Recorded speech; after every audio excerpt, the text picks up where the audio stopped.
Sveiciens, mīļie, vasaras vidusī. Šonedēļ vasara tiešām vismaz ces vai ne ir izsniegta. Un neskatoties uz to, kad katru dienu it kā tiek solīts lietus, tad mums īsti lietus te nav bijis. Vienu dienu, laikam, kad tas otrdien bija. Bet ne par to stāsts. Tātad sen neesmu neko stāstījusi par saviem piedzīvojumiem laukos, par augu vākšanu. Un padalīšos šoreiz par to, kā tad man iet audzējot dažādas lietas. Pavasarī es jums rādīju to perfekto uzarto lauciņu. Šobrīd viņš, protams, ir pamatīgi aizaudzis. Bet neskatoties uz to, kad es kā iesācēju tādās lielās platībās vispār nemākot neko darīt, kaut kas tomēr man ir arī izdevies, un par to ir milzīgs prieks. Sākot jau ar to, kad zied arī mans inkarnēto āboliņš.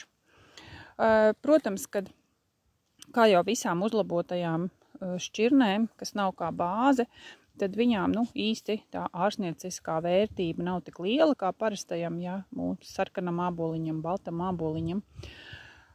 Bet arī šo noteikti var ievākt un likt, piemēram, tējā. Var, kas man ļoti patīk, uzpušķot kādu maisījumu. Bieži vien kaut kādi ārstnieciskie maisījumi, viņi ir tādi vienmuļi, nekāda liela krāsu daudzveidība tur neparādās.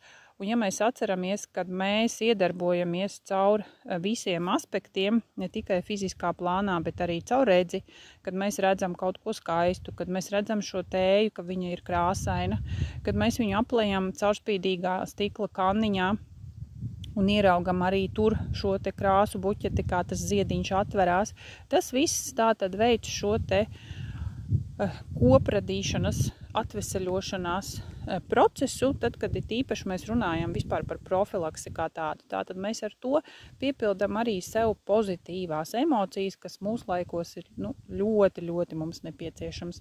Mums vairāk ir negatīvais, visapkārt mazāk ir šis te pozitīvais. Tāpēc katrs mazākais puzles gabaliņš, kuru mēs varam pievienot sev ar plusu zīmi, tas noteikti ir ļoti, ļoti vērtīgi. Lūk, mans inkarnēta āboliņš, protams, tika sēts pavasarī, tāpēc viņš tagad zied, citur jau viņš, protams, ir noziedējis. Tālāk man, protams, ir izdevušās arī kumelītes. Te var redzēt, varbūt ēna netik labi krīt iekšā. Es, protams, kā perfekcionisks gribēju viņas paravēt. Vienreiz arī esmu to darījusi, bet pa cik tomēr tās saknes tur ir diezgan daudz vēl, tad, kā jūs redzat, ir arī zāle, bet tas kumelītēm netraucē. Un tiešām pirmo reizi man ir pietiekoši daudz kumelītes, nav tā kā jāskrien pie kāda vēl prasīt. Jau nozied arī mans facēlijas lauciņš, to jau jūs noteikti būsiet arī redzējuši. Un šeit ir noteikti tāda pasakainā vieta, tīpaši, kad viņš tikko sāka ziedēt, jo skats ir vienkārši fantastisks. Un arī tas, ka tur iekšā dzīvojās tātad bitītes, un šeit veidojās šī te bišu saucamā meditācija, kad viņas ar savām skaņu frekvencēm tātad spēja iedarboties uz mūsu nervu sistēmu. Stāvot šī te lauka malā, pašā kulminācijā tas bija ļoti, ļoti spilgti redzams un jūtams. Pilnīgi tāda sajūta, ka gribējās tur apstāties un arī tu apstājies un laiks apstājās. Te arī ir mans kaimiņu kaķis, kuram patīk nākt šeit sēdēt un vērot peles un ķert peles. Lūk, tālāk, protams, tālumā jūs redzat izaugušo zāli, bet tātad šeit mēs redzam, kad ir rudzupuķis. Sētas tika zilās rudzupuķis un šīs te bordo. Bet, kā var redzēt, tad man šeit ir pilnīgs mikslis un arī ir ļoti daudz, pasakaini, skaistas šīs te dažādo krāsu rudzupuķis. Protams, rudzupuķu ziediņi, kā mēs zinām, acu veselībai, varam taisīt, piemēram,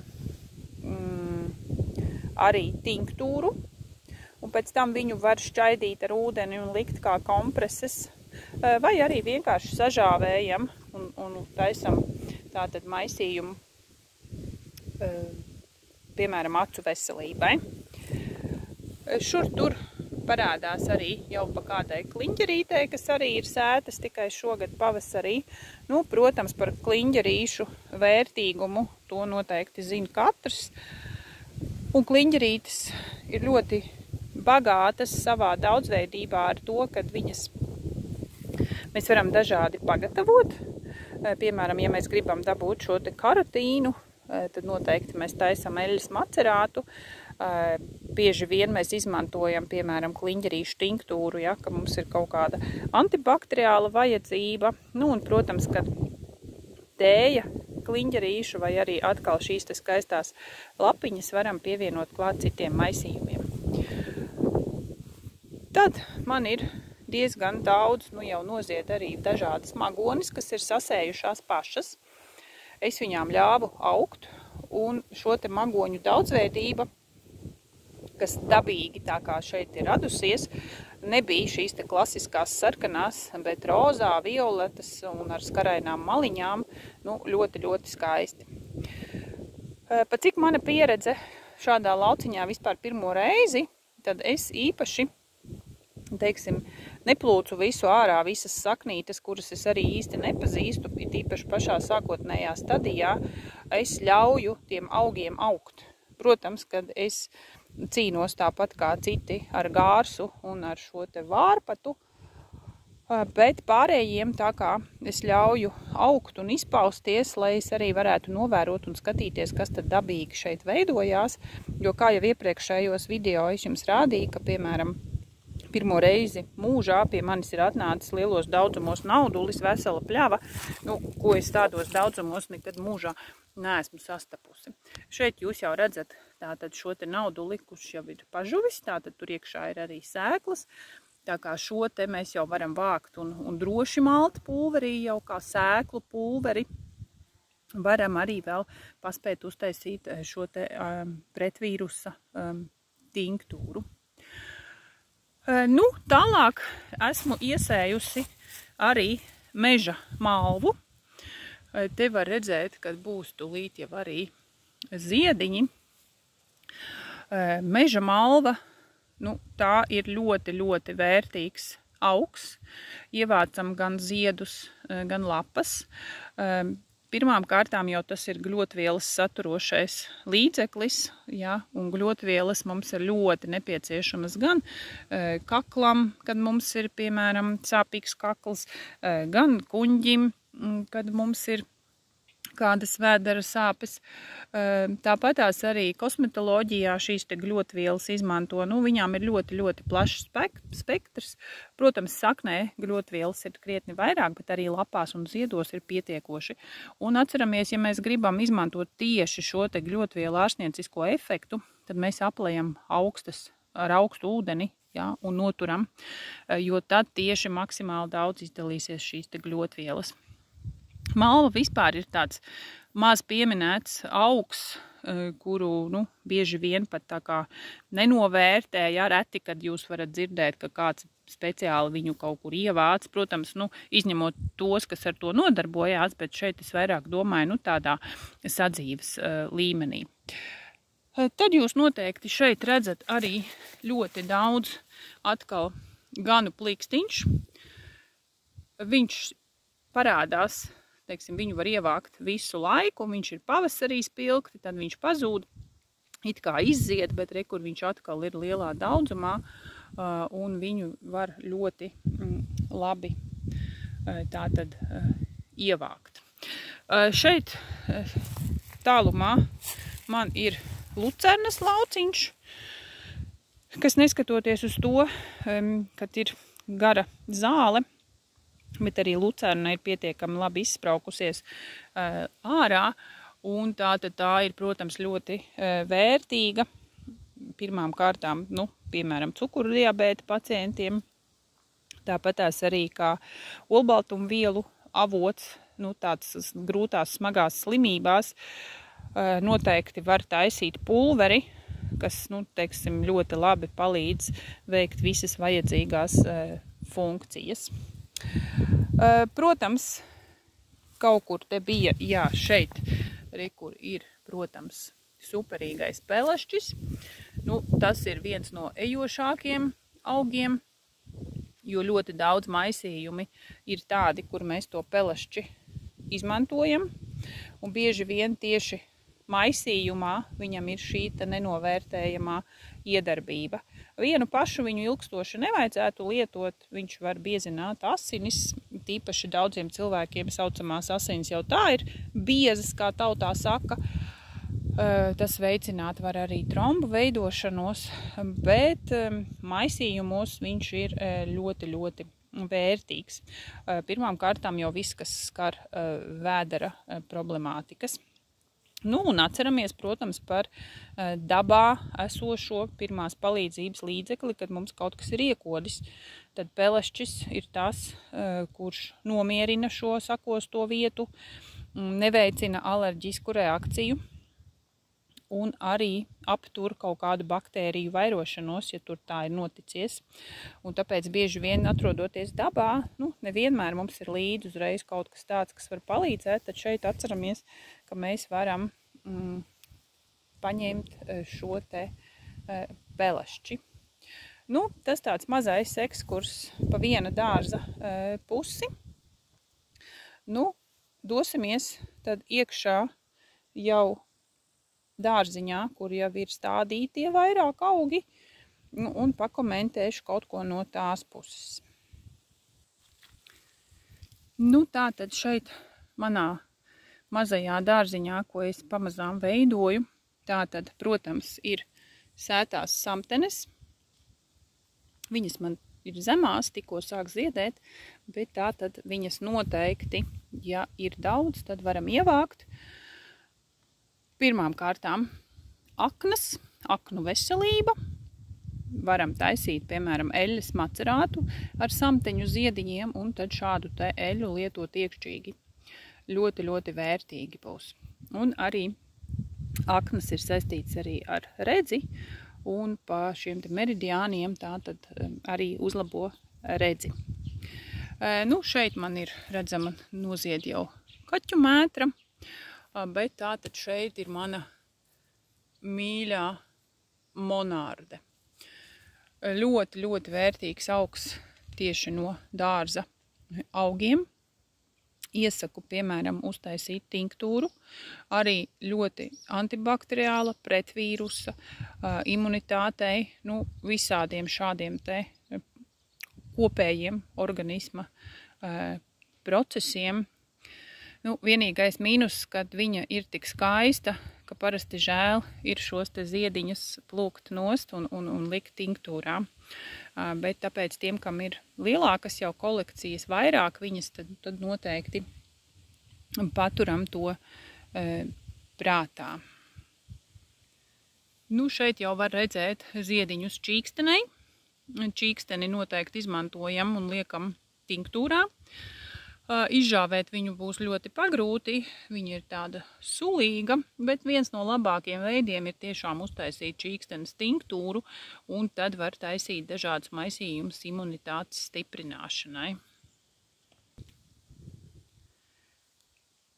Tad pie baseina ir skaisti sācis ziedēt vējmietiņš. To noteikti daudzi dārza mīļi pazīst. Esmu dzirdējusi arī to, ka tā, kad sāk stāstīt par vējmietiņu, tad no sākuma cilvēks saka, nē, es tādu nepazīstu, es tādu nezinu. Un tad, kad pievērš uzmanību, ka varbūt jums ir dārzā, tad jā, izrādās man ir dārzā šāds te augs. Upju malās, dīķu malās, upīšu malās mēs viņu varam sastapt. Viens no labiem augiem organisma stiprināšanai, it īpaši, ja mums nav spēka, ja mēs esam ilgstoši slimojuši, ja mums ir vajadzīga enerģija, tātad švunka, tad no rīta iedzerot šādu tēju, mums enerģija ir garantēta. Viņa arī pēc savas garšas un izskata ir līdzīga melnai tējai, tāpēc viņu nevajadzētu lietot dienas otrā pusē, it īpaši vēl, ja jums ir problēmas ar miegu. Un, protams, viss, kas saistīts ar caurajām, vēdera nekontrolētām izejām, bakteriālām caurajām, ļoti labi palīdz šo procesu apturēt. Tie būtu tādi 2 svarīgākie aspekti, kāpēc mums būtu nepieciešama vējmietiņa tēja turēt mājās. Te ļoti skaisti zied tātad raudene, to jau mēs vairums pazīstam, lietojam, zinām kā sieviešu tēju, bet arī ar vienu pašu aizrauties ilgstoši nevajadzētu, labāk, ka mēs liekam maisījumā. Un atceramies par mūsu vīriešiem, ka viņiem ilgstoši arī raudeni nevajadzētu lietot. Jau mārsils sāk noziedēt, mežā gan viņš ir kuplāks, vēl lielāks, ainainākās vietās viņš vēl ļoti labi ir ievācams, bet mārsils arī viens no ļoti, ļoti vērtīgiem augiem. Antibakteriāls pretvīrusa ļoti labi dažādos maisījumos pret klepu, elpceļu profilaksei, arī tinktūras veidā, tad mums būs kā pretvīrusu līdzeklis. Un, protams, kur vēl viņa rebinošais aromāts, kad iebāž sažāvētā tējā galvu un smaržo, tad pietiek jau ar šo te aromātu, un viņš ir pilnīgi dievīgs, lai viņu tikai vien iepazītu caur saviem ožas receptoriem. Un te blakus ir arī melisa, kas ir sakuplojusi. Man kā salīdzinājumā, es daudzus gadus Jūrmalā esmu viņu audzējusi, tad viņa man parasti ir bijusi tāda niecīga maziņa, tad šeit viņa ir sakuplojusi tāda pamatīga, var teikt, ir arī ko ievākt no viņas. Un pirmām kārtām, protams, ka tas ir tāds nomierinošais līdzeklis, veicinās miegu, bet atšķirībā tātad no piparmētras, kas ne visiem varbūt arī patīk, tad melisai ir tā citronam līdzīgā garša, bišķiņ cits aromāts, un viņa ir ļoti patīkama kā ikdienas tēja, ko mēs vakarā varam iedzert, teiksim, pārslēdzot savu dienas ritmu uz vakara mieriņu. Lai jums visiem jaukas brīvdienas, lai jums ražīga ārstniecības augu ievākšana, un tad tiekamies atkal citos video, citās mācībās un vispār esam aktīvi un komunicējam.